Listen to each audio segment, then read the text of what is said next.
Delete হওয়া chat history দেখতে পারবেন। ইমো থেকে, হোয়াটসঅ্যাপ থেকে, মেসেঞ্জার থেকে কোনো কিছু লিখে আপনাকে পাঠাইলো, আপনি দেখার আগে ওইখান থেকে ডিলেট করে দিল, আপনি দেখতে পারবেন কি লিখছিল।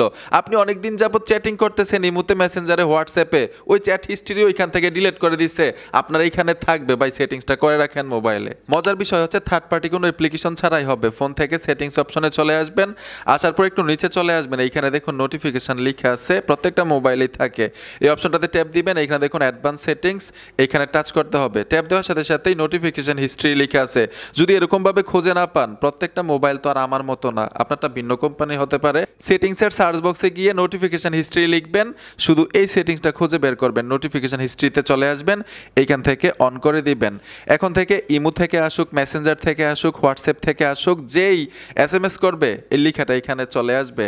আর ইমো থেকে আসলে ইমোর লোগোটা দেখা যাবে, হোয়াটসঅ্যাপ থেকে আসলে হোয়াটসঅ্যাপের লোগোটা দেখা যাবে, আর মেসেঞ্জার থেকে আসলে মেসেঞ্জারের লোগোটা দেখা যাবে। ট্যাপ দিবেন, সবগুলো অ্যাকাউন্টের কে কী লিখছিল এখানে জমা হয়ে থাকবে। আপনি কিভাবে দেখবেন? ঠিক একইভাবে নোটিফিকেশন হিস্ট্রিতে চলে আসবেন, আসার সাথে সাথে এখান থেকে আপনি দেখতে পাবেন কে কী লিখছিল, কোন অ্যাকাউন্ট থেকে লিখছিল, ওইখান থেকে ডিলিট করে দিলেও এখানে থাকবে। আশা করি বুঝতে পেরেছেন চ্যাট হিস্ট্রি কীভাবে ব্যাকআপ রাখবেন।